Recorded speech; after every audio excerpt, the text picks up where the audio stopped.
You're surrendering in droves. I need help. Not one man. I may even want your sailor to go along.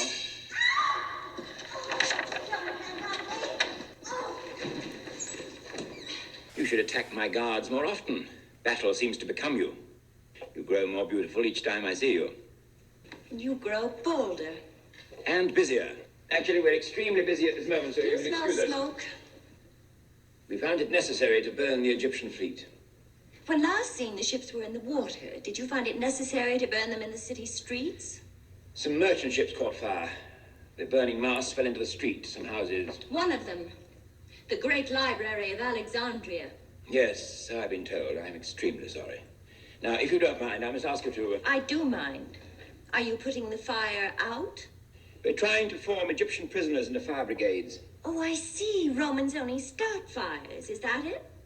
Have you broken out of your nursery, young lady, to come and irritate the adults? Some other time. We have work to do. Use that Roman genius for destruction.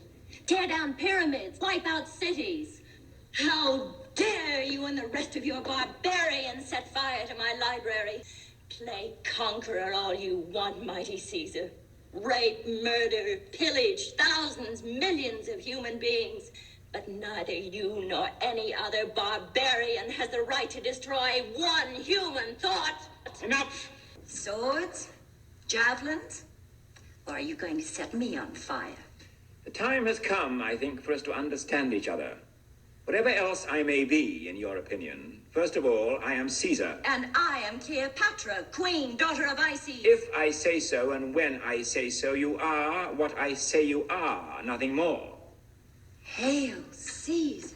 You, the descendant of generations of inbred, incestuous mental defectives, how dare you call anyone barbarian? Barbarian. Daughter of an idiotic flute-playing drunkard who bribed his way to the throne of Egypt. Your price was too high, remember? I've had my fill of the smug condescension of you worn-out pretenders, parading on the ruins of your past glories. The future that concerns me. If it is, keep out of my affairs and do as I say. Do as you say? Literally? As if I was something you had conquered? If I choose to regard you as such. Am I to understand, then, that you feel free to do with me whatever you want? Whenever you want? Yes, I want that understood. Won't you at least wear your laurel wreath? So I can be reminded it's the divine Caesar that honors me so? You talk too much. I promise you, you won't like me this way.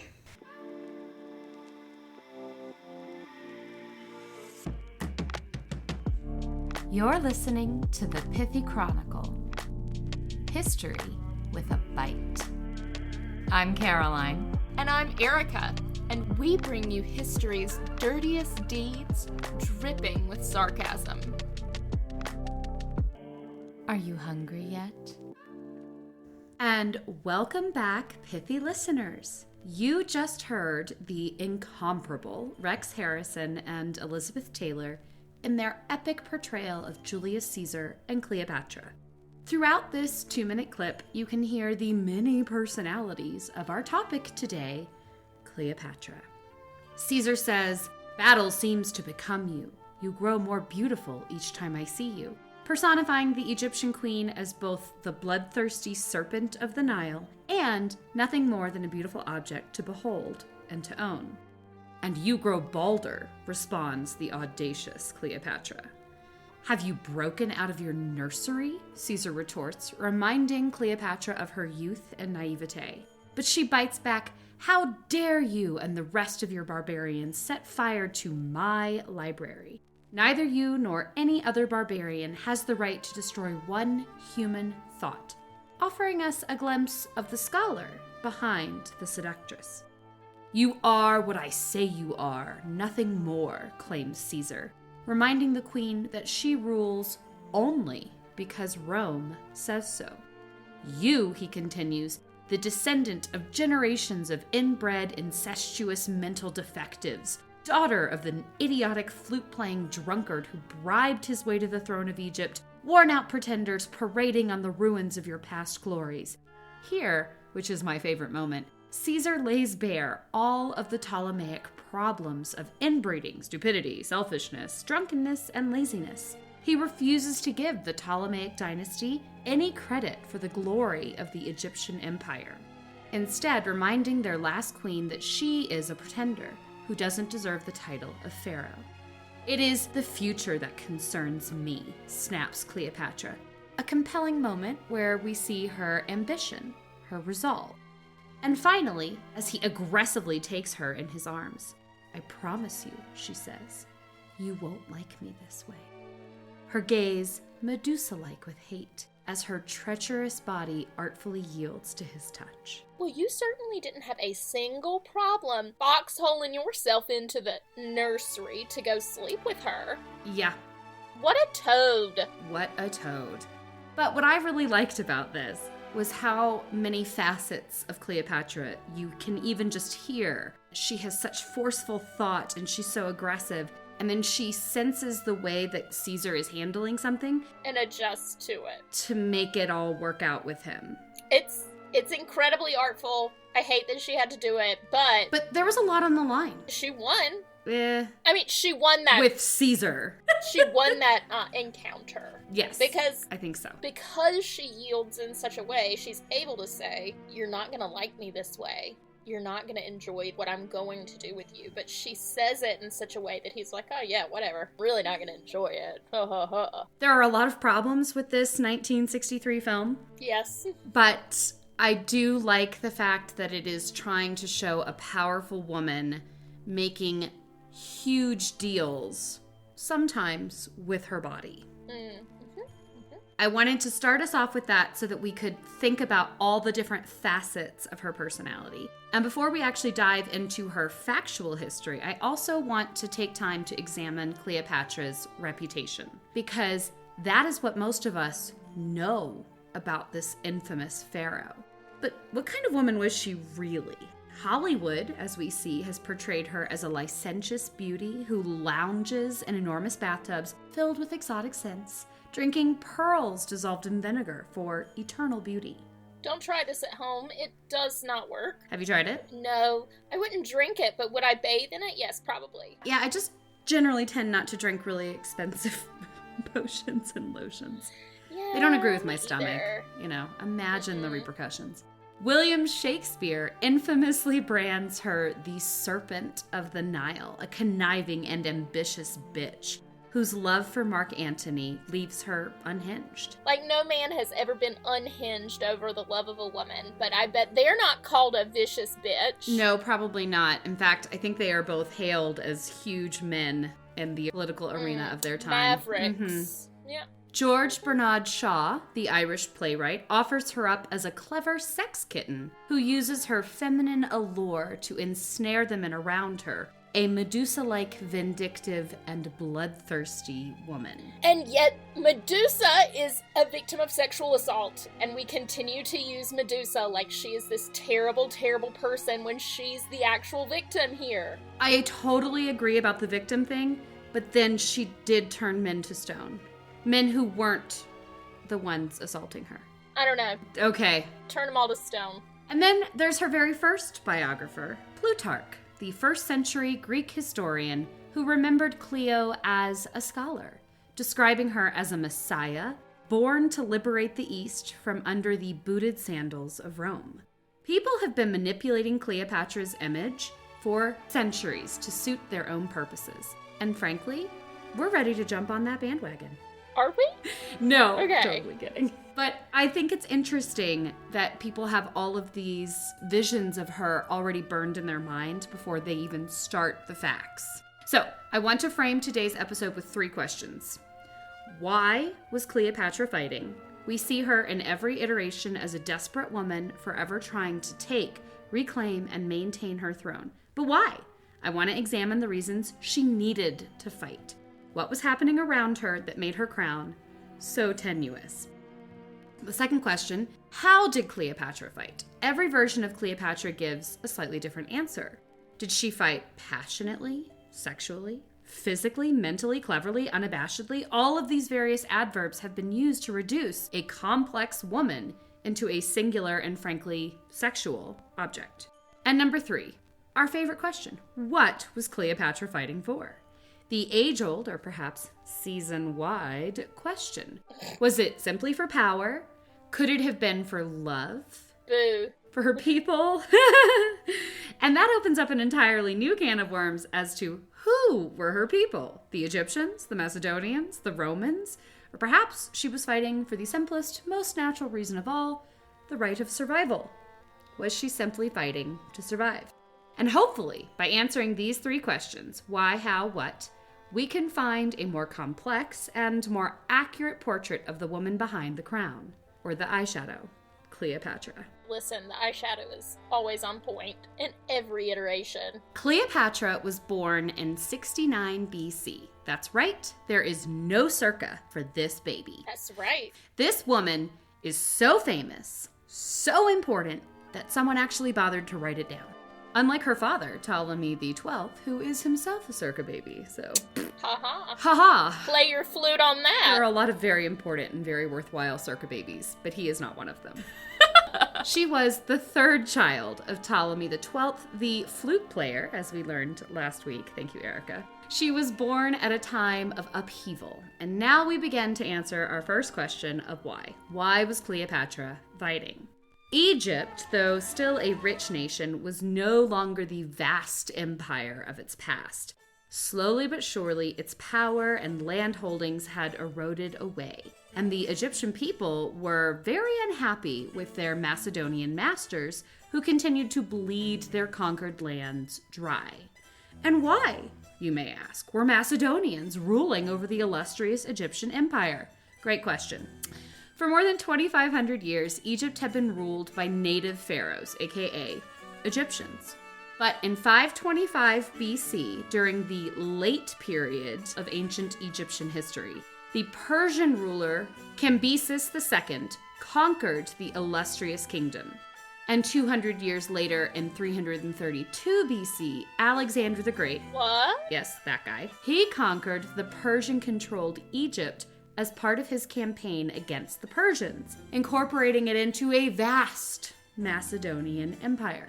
But just 9 years later, upon Alexander's death in 323 BC, his massive Macedonian empire quickly unraveled amid competing claims by the Diadochi, his advisors, close friends, and companions.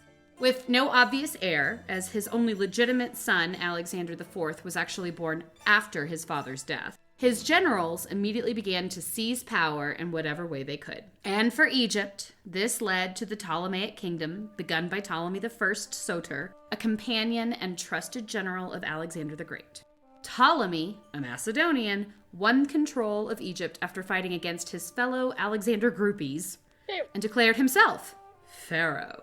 To legitimize his rule and those of his heirs, he adopted the title pharaoh, and the Ptolemies had themselves immortalized in Egyptian dress on public monuments all around the kingdom. Just a few pharaohs in, the Ptolemies also began to adopt other Egyptian customs, such as marrying one's siblings. And they began to participate in Egyptian religious life. But they did not, however, adopt the language, barely being able to say good morning to their people. This is such a trend in royal houses. Why do you think this is a good idea? It's never a good idea to not speak the language of the people. Just learn the language. Just learn it. It's hard, I agree. But you rule a flipping country. You have access to Rosetta Stone these days. Use it. Probably need to eat Rosetta Stone. Even better.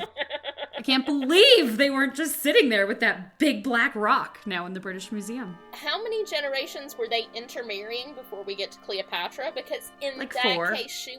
4. Okay, never mind. It's not great. I was gonna say maybe she's not that inbred, but Well, her parents were probably brother and sister. So And they were at least the 3rd generation of that. yeah. So again, the Romans look upon this as being barbaric, as we heard Caesar say.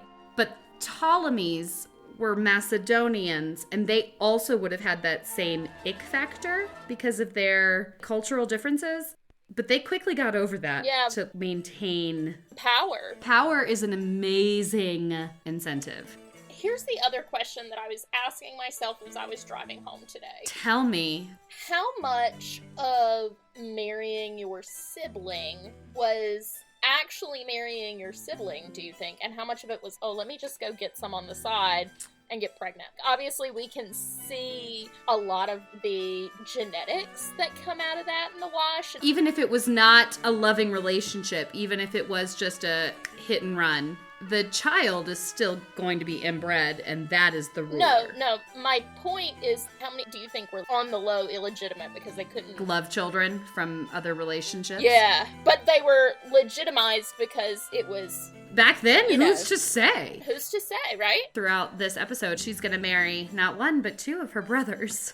And not have their children. It is creepy, but also how much of it was ceremonial and how much of it was they are actively having sex with one another. Yeah, I think it totally depends. Yeah. In this case, I don't think they were having sex with each other. I think Cleopatra also thought it was kind of icky. Yeah. The Ptolemies did not really consider themselves, despite this love of marrying siblings, they didn't consider themselves to be Egyptians. They were something different. They were the pharaohs.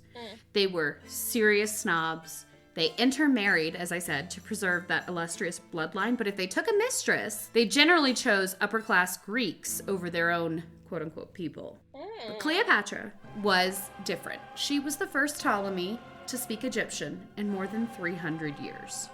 So back to our story and our first question. Why was Cleopatra fighting? Born into upheaval, she watched as her father's grip on his family's stolen throne loosened. And yes, I say that because for 500 years, the Egyptians had not been ruled by Egyptians. Her formative years were spent in continual uncertainty as her father flitted back and forth to Rome, begging for help / money to hold on to his crown. And then gambling it. Yeah, he was a terrible person. Terrible. And then she might have even gone with him. A lot of historians think she actually witnessed her father taking out loan after loan from Roman authorities, as well as some less than savory Roman loan sharks. And she certainly observed her elder sister's attempted coup. You go, Bernice. Actually, there's another one, which I had to look up and go into. Ptolemy XII's eldest daughter, according to some historians. Some don't think she's a daughter. Just wait. Tryphania seized her opportunity and the crown while her father was once more begging for money in Rome. And just for confusion's sake, as I said, she might not have been his daughter, but perhaps his wife, who would also have been his sister or maybe a first cousin. It's all very unclear. It's deeply creepy and incestuous. I read a number of sources who all said slightly different things, but no matter what their relation was, she was assassinated, which left Ptolemy XII's second daughter, Bernice, to grab the throne next. So he's gone, and there are not one, but 2 coups against him. But then Ptolemy XII returned to Egypt with more Roman might and funding and executed her. 2 daughters down, 2 to go. And those are the 2 we're talking about. We love them. Well, because the first 2 were kind of taken off the playing field pretty early. Also, I didn't know about them until I started doing the research, and now I'm a little sad that we didn't do a 4-part. Well, Tryphania would have been really hard because we don't even quite know the relationship. Yeah, because all of mine said that was his wife. But Bernice was ballsy. Yeah. So Cleopatra was now next in line, and wouldn't that be a horrifying place to be? I mean, he's just murdered the other 2. Yeah. So having watched 2 of her sisters, or perhaps her sister and her mother, die for their cause, Cleopatra would certainly have realized that being next in line was a very dangerous position. After all, dysfunctional hardly describes the Ptolemaic tendency toward familicide. Which brings us to our side count. Yep, we're ready. Familicide, 1. Infanticide, 2. 2. And perhaps uxoricide, which is the killing of one's spouse. So 3. We're doing really well so far. We're just going to keep adding to that number. The hits just keep on coming. After Berenice's failed coup, Ptolemy XII maintained control-ish for 4 years until he died in 51 BC, leaving Cleopatra his throne and his problems. And actually, he left his throne to her and her 10-year-old brother and fiancé, Ptolemy XIII. And yes, we had to be a love match. Just as annoyed as you, dear listeners, about the continual use of the name Ptolemy. It's like they just had to highlight their differences from the Egyptians. No, remember? We're the Macedonian invaders. Cleopatra was 18 when she ascended the throne, and no matter how she is portrayed, all versions agree, as do the sources, that she was a very well-educated woman. Cicero, the Roman orator, despised the poor woman, hated her, for reasons that we shall see later on. But even he begrudgingly admits she was, like him, so he has to compliment himself at the same time, involved in, quote, things that had to do with learning. I've never heard such a self-serving compliment in all my life. And roundabout. Yeah, I mean, just say she was smart. Yeah, be brave, Cicero, and give your arch nemesis or give your...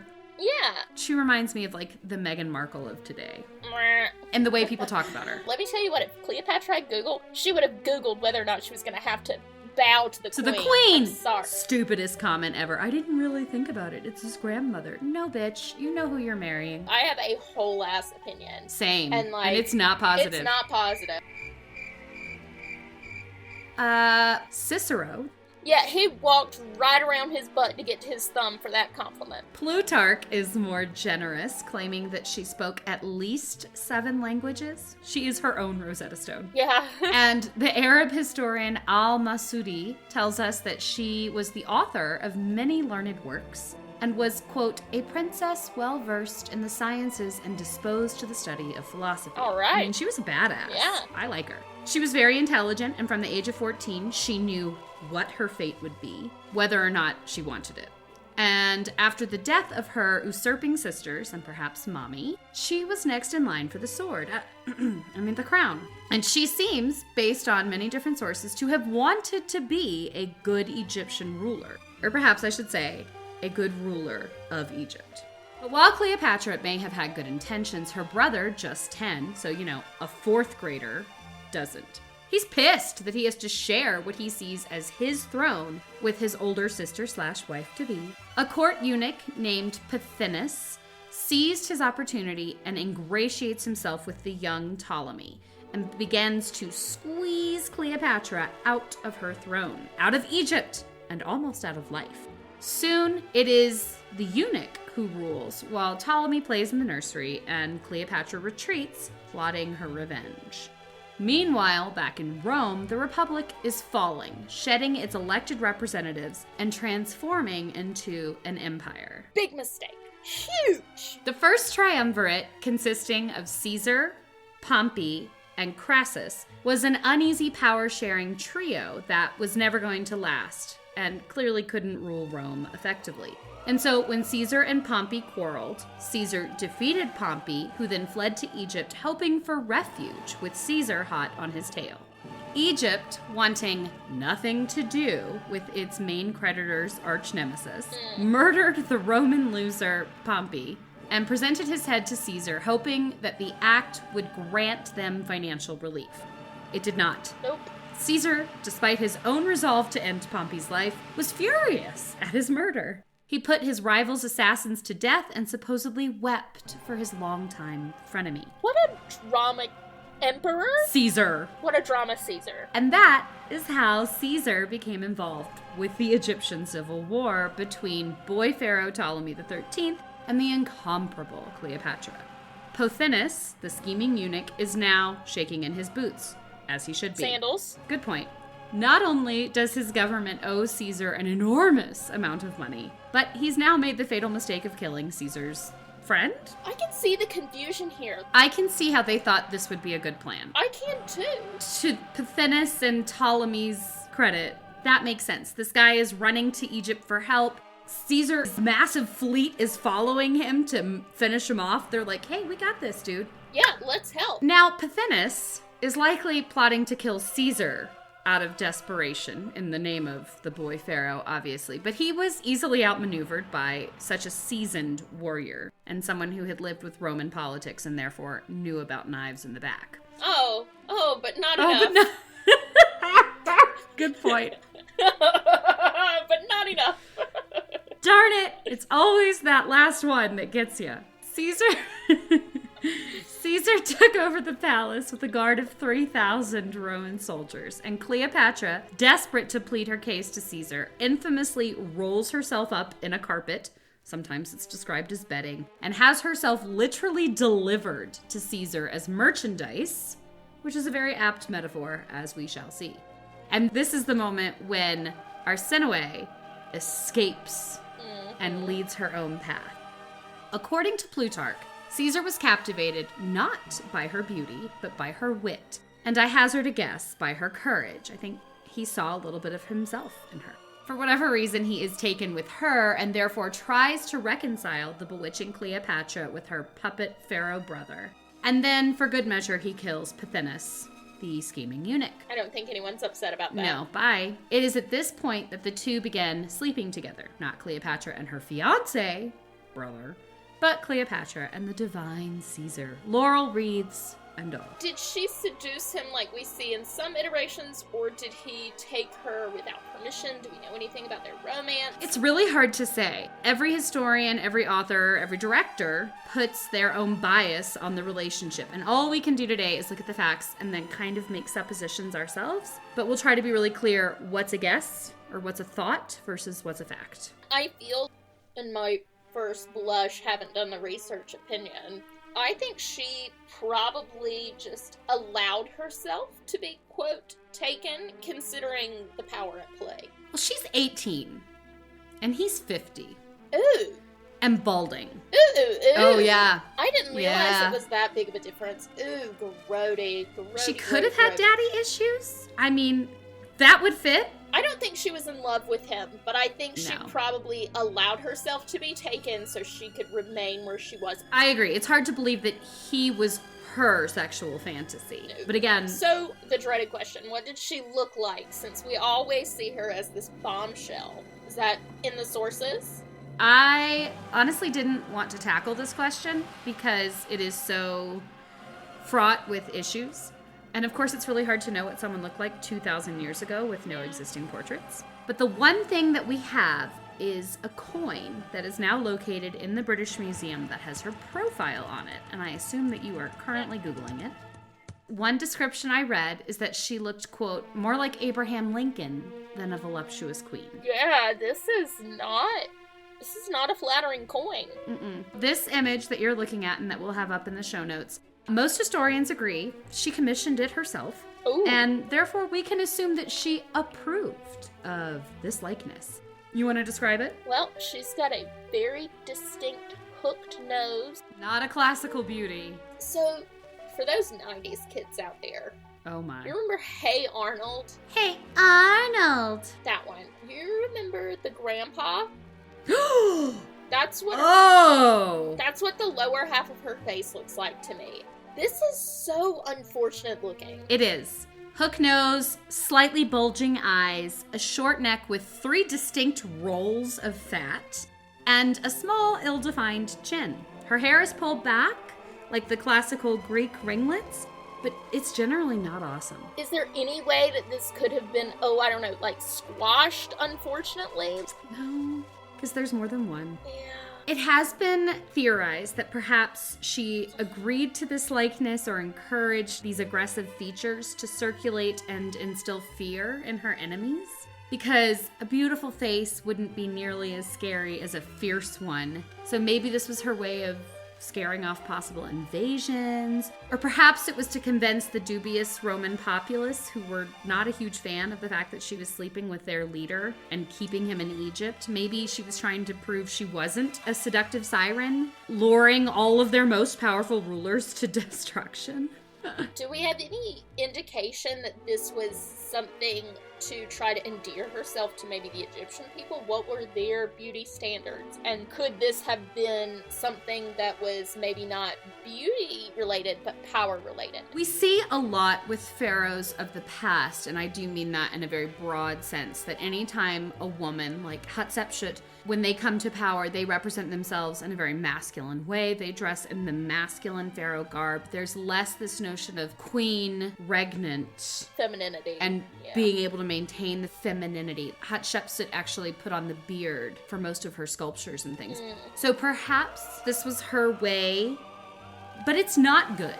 However, the 2nd century historian Dio Cassius, 250 years later, claims that Cleopatra easily seduced Caesar because she was, quote, brilliant to look upon, with the power to subjugate everyone. She also, interestingly, based on this portrait, wrote an entire book about cosmetics, full of very interesting ingredients, and not many of them would we find in our vanities today. Like the pearls? But I like that she was a published scholar And Plutarch claims, quote, "It was a pleasure merely to hear the sound of her voice, with which, like an instrument of many strings, she could pass from one language to another." I think Plutarch is great. That's such a compliment in so many ways. And let's also be fair, I heard some beautiful voices with not a matching face. Yep. So European painters gloriously presented her as a languishing blonde bombshell with bright blue eyes and overly pouty lips. Hollywood embraced the dark beauty ideal with Elizabeth Taylor's voluptuous curves and seductive smile.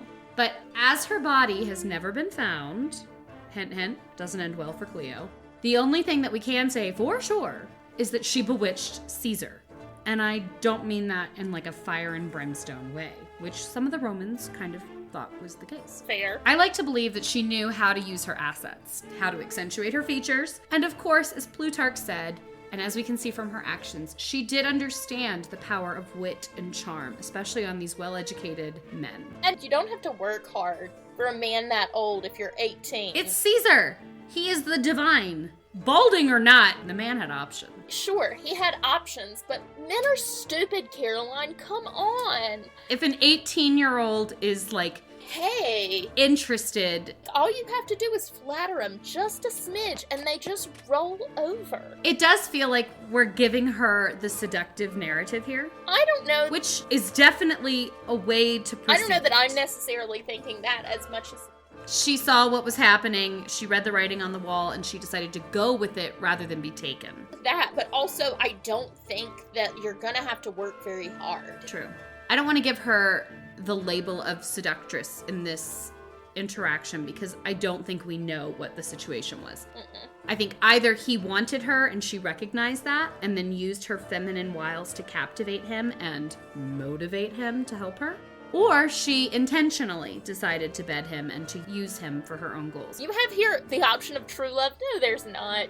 Nah. Like, that's... Some people, No. I don't think either of them actually thought it was true love. If you think it's true love, prove it to me. I'm happy to be wrong, but I just don't. No. They likely shared ambition, but I think this coupling is more about answering the second question of how. How did Cleopatra fight? Well, she didn't wield arms like the men around her, or even like her sister Arsinoe. Instead, she wielded wiles, wit, and womanly charm. Right. The weapons in her arsenal. That's what she's got. Exactly. I think it's an underappreciated skill when you can say, these are the rules that I'm, quote, bound by. How do I make the best of my situation? And really, Lemonade from lemons.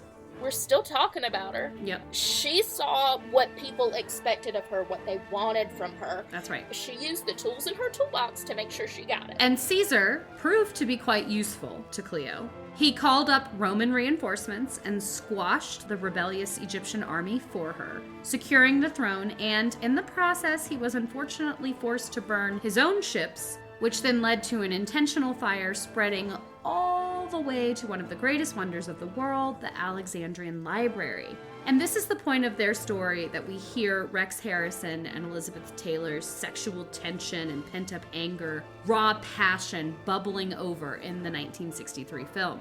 And along with the loss of what Shaw called the memory of mankind, which I think is a great quote, there was another momentous casualty. When the smoke cleared, Ptolemy XIII was found drowned in the Nile, wearing a full suit of golden armor. Oh no! What could have happened? Well, it's pretty hard to swim or even float encased in golden armor. But again, we don't really know. Did Caesar order his death? Was he just trying to escape the chaos? Or did Cleopatra have something to do with it? No matter, because the next result is a marriage. Caesar arranged for Cleopatra to marry Ptolemy the 14th, her younger brother, aged 12 at the time. And yes, the boys had the same name. It's like they had no consideration for historical chroniclers thousands of years later who are just desperately trying to make sense of their familial tree. Yeah, it's not easy. Everyone has the same name. And if it's not the same name, then you've got like the Chinese tradition where you change your name every week. Yeah. Anyway, Ugh. continue. Cleopatra went through with the wedding. You know, tradition. But she basically ignored the preteen, and Caesar had to leave Egypt to go back and, rule Rome. So he left behind a pregnant Cleopatra. Anti-Cleopatrans, and yes, that's evidently like a historical term, loudly claim the child was not Caesar's. After all, they say, he never claimed the child. But logically, does it make sense that Cleopatra would get pregnant by the man she was sleeping with, the divine Roman Caesar, or her 12-year-old pimple-faced brother whose offspring offered her nothing but a chain around her neck? No. They named him Caesarion, for God's sake. Yes, they did. Cleopatra was shrewd. Too shrewd to make that mistake, and I think it's fair to say that the son named Ptolemy Caesar, or Caesarion, was Caesar's, whether or not he was formally recognized as such. And Cleo certainly claimed that he was. So in 46 BC, she took Caesarion with her to Rome to meet his daddy, because they'd actually never met. Ever cunning, she also took Ptolemy XIV with her to prevent an usurpation like the one she'd witnessed all those years before. Keep your friends close. And your enemies closer. Or your brothers, whatever. When in Rome and sleeping with Caesar, you party. Together they threw fabulous soirees, and this did not help her reputation. He erected a golden statue of her in the Temple of Venus, which caused quite a scandal. Yeah. This is not an Aphrodite. This is no Venus. All of which placed Caesar in a very vulnerable position. The once mighty warrior now seemed cowed by a woman. And on March 15th of 44 BC, Caesar was stabbed to death in the Senate by his allies and enemies alike. Et tu, Brute. And while Cleopatra had nothing to do with his death, one can imagine that she had at least some hopes for her son, toddler Caesarion, of inheriting his father's empire. But no, he never named the boy heir. Instead, it was his great-nephew Octavian. And that forced Cleopatra to quickly pack up and go home.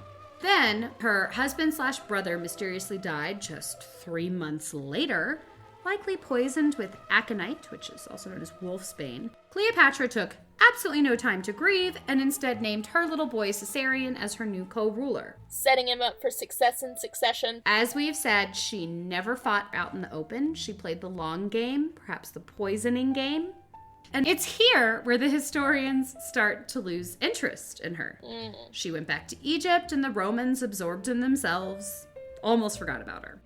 But that doesn't mean that she forgot her duties. She inherited a country plagued by civil wars along with an enormous debt. But somehow, by the time the West took notice of her again 4 years later, peace had been restored in the fractious Alexandria. Which is a miracle in and of itself. Or it's just hard work, determination, intelligence, and grit. Because whatever she was doing at the time, it worked. According to the 1st century AD Jewish historian Josephus, she'd deftly negotiated with the Arabs and effectively managed the economy so well that Egypt was once more the richest state in the Eastern Mediterranean. So rich, in fact, that it drew the attention of Mark Antony, who came calling in 41 BC in search of money. Maybe she did her job a little too well. Agreed. As historian Barbara Holland says, Antony came for money and stayed to play. Only a woman could have written that. I love that. She has this amazing article about Cleopatra that I just loved. Mark Antony was part of a new Roman triumvirate because the first one worked out so well. Octavian, Lepidus, and Antony. Antony is described by Plutarch as simple, generous, easygoing. But the sharp-tongued Cicero, who clearly likes to be rude to people, claimed that his notorious orgies made him odious. And I must admit, if that's odious true, and orgies don't go together. But once he met Cleopatra, Antony kind of changed. The two met on her barge, and the scene was set for what would become an enormous Hollywood blockbuster. I mean, it was perfect. Silver oars, purple sails, lilting flutes and harps, wafting perfumes, scantily dressed women, and Cleopatra, dressed as Venus, you know, like the statue, sitting seductively under a canopy of gold. How could any man resist? Cleopatra once more knew her foe. She was savvy and knew what he wanted and made sure that she got what she wanted from their bargain in romance. She would help finance his Parthian campaign, and he would fight her enemies for her, to include her last ambitious sibling, Arsinoe. Yeah, and fight they did with a poison. Cleopatra's very prone to poison. Yeah. She had righted the tempestuous Egyptian ship, but no one, not even Egypt, could survive long without a good relationship with Rome. So Cleopatra understood she needed to play the perfect hostess. Throughout history, Cleopatra has been harshly judged for her behavior during this time. She drank, she gambled, she hunted and fished, all with Antony. Her court became frivolous, rowdy, and bawdy. She pulled out every trick in the book to satisfy Antony's less than reputable desires. He's a frat boy through and through, and she had to step it up. But I would argue that this isn't because she personally changed. I don't think she suddenly became a frivolous woman after years of intentional governing and shrewd decisions. I think she was just the perfect hostess, as we said, and that she intentionally allowed her court to lower their standards of decorum to adjust to Antony. She encouraged these rowdy revels. She didn't fall into disrepute. Instead, she purposely pulled her court down to Antony's level, and more importantly, to his desires to ensure his favor and that of Rome. She went along with his ridiculous games, like dressing as servants and roaming Alexandria and poking fun at the peasants, to keep herself and her kingdom in his good graces. Back in Rome, Antony had to do this, do that. It was hard work and stressful. So Cleopatra made sure that Egypt felt like an escape, a place to play, to indulge, and to protect at all costs. Back home was also his wife, Fulvia, his third wife, by the way. And not his last, either. Not even close. Fulvia and Antony's brother had decided that the triumvirate was a failure, and they raised an army against Octavian, while Antony was not even in residence. What about Lepidus? Where did he stand? He was a bit like Crassus before him, just fizzled out. So we're left with just Octavian and Antony, but really it was Fulvia, his wife, and Antony's brother fighting for him. And they lost badly. Antony had to leave his playtime in Egypt to secure his future in Rome, because his wife, soon to be dead wife, had really pissed off his supposed partner in leadership. Fulvia died while in exile, and that left Antony wide open for a new road to peace. Marriage. Yeah. He marries Octavia, Octavian's sister. I can't imagine that Cleopatra was thrilled about that. Well, so that is a big question, because almost at the exact same moment that he is marrying Octavia, Cleopatra is giving birth to their twins, Alexander Helios and Cleopatra Selene, the sun and the moon. Oh my gosh, you can't make this up. Literally, as the marriage is taking place, she's going into labor. Shakespeare shows us a hysterical queen, crying and raging against her lover's betrayal. But like most of the bard's histories, he's painting an entertaining picture, not an accurate one. We don't know what her reaction was. I think most women would feel hurt. I would be pretty pissed off. But Cleopatra wasn't most women, and she certainly understood that sex was a useful tool in her governance. No, I don't know how you're not pissed off. Even if it was a relationship of convenience, I am here pushing out 2 children, and you're just off gallivanting? No, I'm pushing humans out of myself. Yes, but if he hadn't married Octavia, his relationship with Octavian would have been destroyed. And so then he would have been fighting literally for his life. The marriage is very political, and it definitely kept Antony... Caroline. No. She's a human. She's a human. She's pissed. I'm not saying that she's hysterical. I'm saying the woman is going to hold a grudge. Because you know what? Anybody But she would. doesn't. She doesn't hold a grudge. That we know of? Well, I mean, we can see her actions and what happens next, but those are actions. Those aren't it was her a feelings. political alliance. It probably hurt her feelings, but she has a son of Antony's, and Octavia doesn't. That's right. So now she has a physical link to him, no matter what. And, Egypt. A very rich Egypt all of a sudden. Her father was in debt his entire throne. 4 years on the throne for her, and she done. fixed that sucker.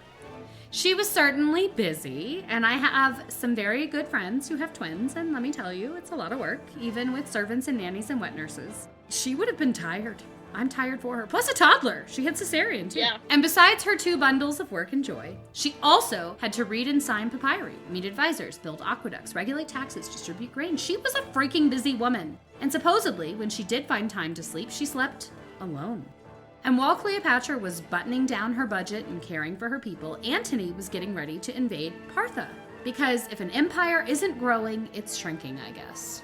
So now he needs... Money. Right.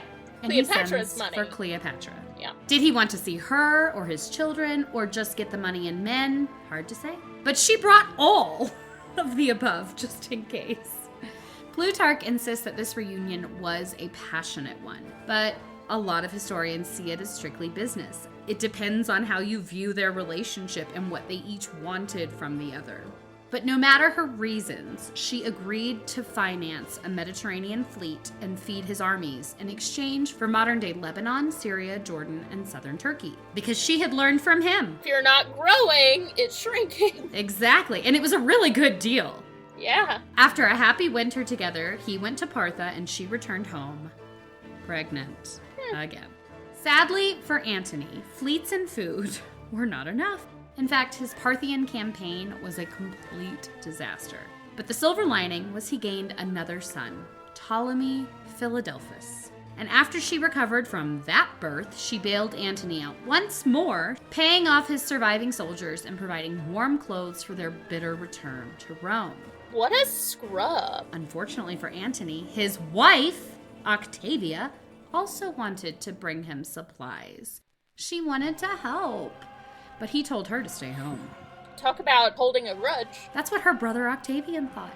He was pretty pissed off for his sister, very insulted, and he began to spread some rumors around Rome, claiming that Antony was a deserter, and worse, that he planned to move the capital of Rome and the Roman Empire to Alexandria, Egypt, in order to reunite and live happily with Cleopatra and then rule jointly.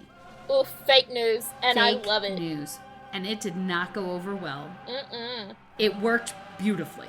Some of Antony's actions didn't exactly help things, because he did actually proclaim Cleopatra as Queen of Kings, which is not a great PR move. Additionally, he gave his own children royal titles and named Caesar's son Caesarion King of Kings, which would imply that he technically was supposed to be ruling over Rome. That's biblical. King of Kings. And then he just went there and said that Caesarion was Caesar's true son and heir, not Octavian. So, backed into a corner, Antony pulled out the big guns. Why? Why? And then, final nail in his coffin, he divorced Octavia. Did he just have a complete break with reality? What? He seems to have totally lost control. Antony has always been a happy-go-lucky guy, I think, and he was a good warrior and had some skills, but intelligence wasn't one of them. What a boy. What a Yeah. So now, it's war, and everyone had to prepare. For some reason, Cleopatra and Antony weren't ready to invade and advance right away, probably because Antony was speaking out of his ass and was not prepped. Nope. If they had been on the offensive the moment that was said and they had gotten to work, they might have actually been able to take Rome, because at this point, you've got half of the Roman army plus Egypt. But instead, they retreated to Greece to assemble their forces, which included Cleopatra's huge Egyptian fleet, which kind of tells us that she at least didn't know Antony was going to do this, or maybe she'd have been prepared. Yeah. History tells us that Cleopatra insisted on sailing with her flagship because it contained the entire Egyptian treasury. I'm sorry, what? Which also makes us wonder, why would you put that on a floating ship? Why? I don't know. But when the battle began, the winners tell us, because only the winners get to tell the story, that she took her ships and ran like a coward, deserting her lover, who then followed her like a whipped dog and left his ships and men to utter defeat and destruction. But again, history is written by the victor. The truth is far more convoluted. The battle was a bloody mess, and Cleopatra did retreat with her treasury intact, enough in fact to build an entirely new fleet and perhaps fight another day. So Was it cowardice? Was it a shrewd move to save what was left? Yeah, I would have dipped out. Did she see the writing on the walls? But Octavian needed her money because while he won the battle, he did not have the funds to pay his troops.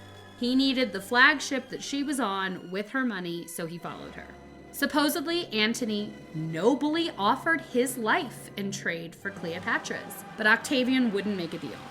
He wanted to destroy this woman who'd offended his sister, bloodied his fleet, and frankly, whose very existence was an insult. She was a woman, she was queen, she was wealthy. Screw you, I'm Octavian.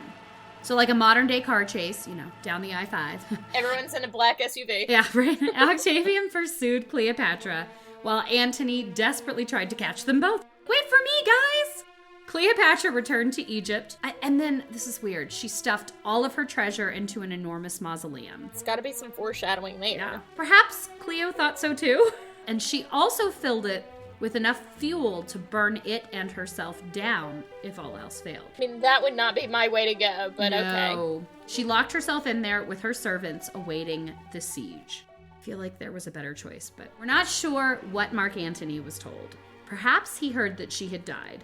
Or maybe he was just really embarrassed by the enormous mess he'd made. Either way, he disemboweled himself. Again, not a way I would go. Especially because this big gesture failed. At least, he failed to successfully kill himself. Instead, he was just in incredible pain. It turns out disemboweling isn't an easy process. He was going to die eventually. Oh no. There was enough time to actually haul him into the mausoleum through the upstairs window, which when you disemboweled yourself had to be painful. And then he joins his lover, dying presumably in her arms.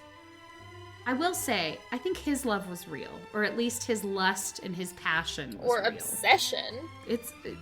He was an idiot once he decided to take her over sense. Yeah, it is a tale told by an idiot, full of sound and fury, resounding nothing.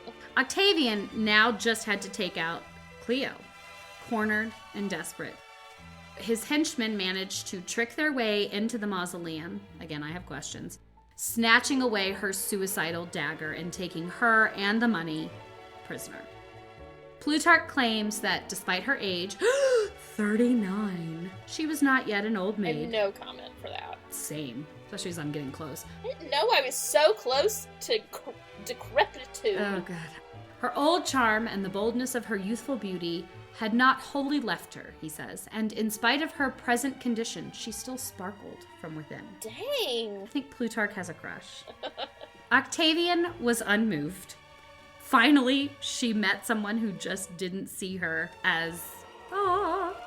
And so, she and her ladies dressed in their finest robes and killed themselves. If you gotta go, go in style. He gallantly let them, and then buried her alongside Antony. Less gallant, he hunted down her son Caesarion and killed him before annexing Egypt as his own personal colony. Like, this is mine, not Rome's. Oh my. Mine. Did she actually do it with an asp, or is that totally fake? I hate to say it. Probably not, because it's so cool. I know it's the romantic ending that we all crave, the story we've all heard. And perhaps, yes, she did have an asp bite her to end it all, but Plutarch argues that it was poison, which she carried in a hollowed out comb. Which, fair enough. Yeah. Octavian claimed that she tried out various suicides and poisons on her slaves first, and then opted for the asp because it was the quickest. So he basically, after her death, throws her under the bus and is like, she murdered everybody else to see which way was the least painful, and then did that. But in actual fact, an asp bite would have been incredibly painful and gross. I looked it up, and it leads to inflammatory edema, blistering, and other really icky side effects. And none of those side effects are mentioned in the medical records, which Plutarch had access to, ? The asp is probably more symbolic. Yep, it's a very beautiful story that Octavian told everybody afterward. So more than likely, it was poison. That's how she killed everybody else. Probably the same way Yep, that fair she enough. sent her brother Ptolemy XIV to his grave. Octavian then led a triumph through Rome without the fallen queen, which was in stark contrast to Arsinoe's defeat. Oh, yes. Instead, he had to make do with an effigy of Cleopatra, with her arm wreathed in snakes, giving substance to this asp theory. A writhing effigy of Cleopatra would be so cool. I'm here for it. The truth really didn't matter. It was the story. She was dead, and the Romans lapped up the idea of suicide by snake. Tale as old as time. Octavian worked for the rest of his reign to ruin Cleopatra's reputation. Had she survived, Cleopatra had the potential and the ability to rule half of the known world. And through her children, she could have sparked a dynasty the likes of which the world has only known a few times. But fate had other plans. Cleopatra's life ended on her own terms. She refused to let a man define her ending, and though she eventually lost her war, she certainly won many, many battles along the way. In fact, her entire life was just one fight after another. Which leads us, Erica, to the question, what was she fighting for? First off, I do think she was fighting for survival. It's just her bare minimum because she did come into the throne at such a time of turmoil, but also they were in debt. She had civil wars. This woman had a lot going on. And then her brother and Pothinus, the eunuch, were going to try to squeeze her out. And then Arsinoe, and then, Yeah. right? So she's got a lot going on. Yeah. And the Ptolemies, if you're defeated by one of your siblings, you don't just get to sit back, you die. The Ptolemies had no problem killing each other. Nope. But I also think once things were a little more solidified and the debt got under control, I think she was fighting for her ideals. Interesting. Almost any intellectual is a secret idealist, if not outwardly. So I think that in the end, she wanted Egypt or her rule to be this intelligent, enlightened place. I do. I mean, don't disagree with that goal, but the way that she coupled with Mark Antony and how she adjusted her entire court to his lower body standards makes me feel like that wasn't, even though I don't think she actually fell into this licentious behavior herself, I think it was a calculated move. It's still an odd choice if ideals was what she was fighting for. If you're talking about ideals in the sense of morals, sure, but I don't think it was a morality thing. I think it was an educational ideal. That's why she was always so calculated in how she moved about the world. So I'm looking at a list of options: power, Egypt, familial pride, survival, children, lovers, place in history. And none of these ring true. None to me, of though, these after ring what true. we've heard. I totally agree. I am struggling to find something more. I feel like she was trying to make Egypt great again. God, you can't use that phrase anymore. Mega instead of MAGA. Make Egypt great again. She's building an empire. Okay, Antony, you want to go do your little wars? That's fine. But I want the following 5 huge pieces of your empire. And he gives them to her. She manages to create an empire while he is whittling away his. Do the ends justify the means? And that's a philosophical question we've been seeing. And so I think Cleopatra had educational and intellectual ideals that she was fighting for. And I think that it gets lost in the apparent sex of it all. I think a lot of her ability and a lot of her leadership is lost in sex. Literally, there's this 4-year period between Caesar and Antony where she is just ruling well. And no one ever talks about that. And of course, no one's going to talk about that. Well, it's not nearly as interesting as suicide by snake. No, it's not. And I have to agree, that's what you focus on. But yeah, I do think that she was building up quite an empire for herself. And it makes me think about how she was fighting. She just was not going and conquering. She was looking at what came to her doorstep and being like, how can I make this work for me? I think she was a lemonade out of lemons kind of gal. Like, she always found a way to make the situation work for her. And I think that that's shrewdness. I don't think she acted rashly. Whereas I think both men in this situation, Caesar and Antony, were like, ping, ping, ping. And instead she went, let me read the situation and make a good plan. They were limited by their worldview and limited by their opinion and belief about women and how women wield power. Yep. They expected what came from Arsinoe, which was an army, strategy, generals. That was the male way of fighting. Agreed. Right. She is a woman who is dangerous. But Cleopatra is a dangerous woman because she, like you said, assesses the situation and says, what are the tools in my toolbox that are acceptable to use so that I can get the most out of this situation with the least loss of life, Yep. the least compromise. And if that is having sex with them, all right, let's do it. Sex in general at this time period, it was a little different. Women knew that sex was one of their few I'm weapons. so sorry. How is that And- any different than now? Well, it's not different than now, I suppose. But what I'm saying is, as a ruler, she was going to have to marry her brother and, I guess, sleep with him. And I can't imagine that was her first choice. So she always knew that her body was going to be used by a man one way or another. I feel like she decided who got to use it, when, and how. That way she has some autonomy. Some autonomy, some agency. I struggle to figure out what exactly she was fighting for. Is it really that she wanted to restore Egypt's glory? It feels that way in some respects. But unfortunately, when she was forced to fight physically, when she was backed into a corner and had to actually participate in a battle, it was a defeat. It was her only major defeat, and it ended up pretty much killing her. But it wasn't necessarily that she turned tail and run. It was strategic that she had to leave. She had a plan to start again, but she's a hard woman to understand, and I think that that is why you see all these different versions of her. I think that's why often male writers especially distill her down to the sex. Because they it's the can't, only thing they can understand. it's the only thing that they have proof of. She did sleep with these men, but the why and the how and the subtleties of her character are lost. Because men are terrified to know that they are absolutely subjugated when it comes to sex. So instead, they make it look like a bad And that- thing that rather is an than a strategy. Well, that's an enduring truth that is still here today. A man would never tell you that a woman could have power over them just for sex. But it's almost a universal truth. My final question.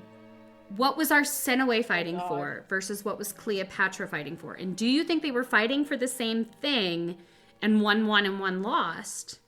Or did they have different fights in their minds? There's so much less documented about Arsinoe. It's hard to say what she could have been fighting for other than power and survival. I felt like it was just survival. Because, again, the Ptolemies, if you don't win, you die. So she did not have a choice. She had a choice. She could have gone to her sister and said, hey, I'm willing to either go to a nunnery, basically. being a priestess. Yeah.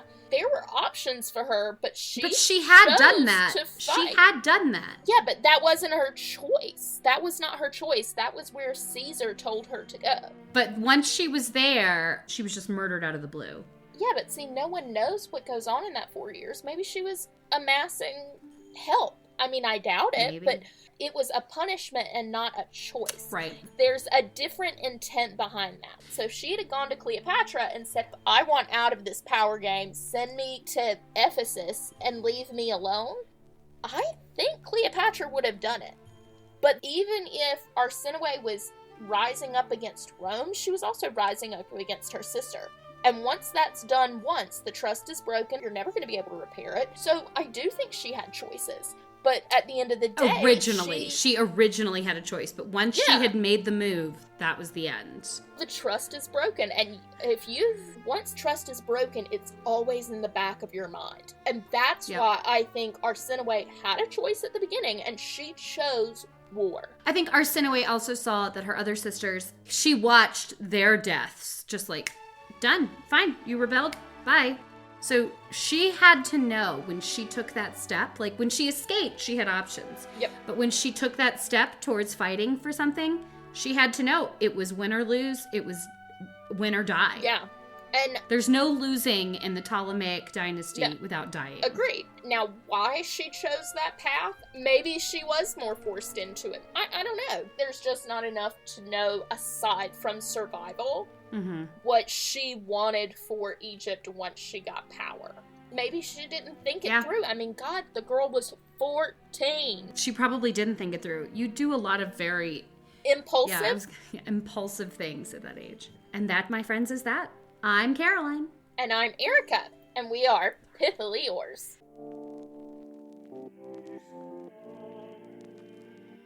This episode is brought to you by the Pithy Chronicle, LLC. The Pithy Chronicle is intended for education, entertainment, and non-commercial purposes. Any views or opinions expressed in this podcast are personal and do not represent those of people, institutions, or organizations that the owner may or may not be associated with in a professional or personal capacity. While we offer lots of sarcasm, this podcast does not offer any advice or services. Listening to this podcast may induce fits of laughter, unexpected distraction, or uncontrollable rage at the subjects, hopefully not at us. We hope you learned something today. If not, so sorry. Please be advised we are not experts in the following fields: medical, legal, financial, technological, thermonuclear engineering, submarine warfare, neuroscience, or cat husbandry. Thanks for listening to our little disclaimer. Just covering our history-loving asses. Bye!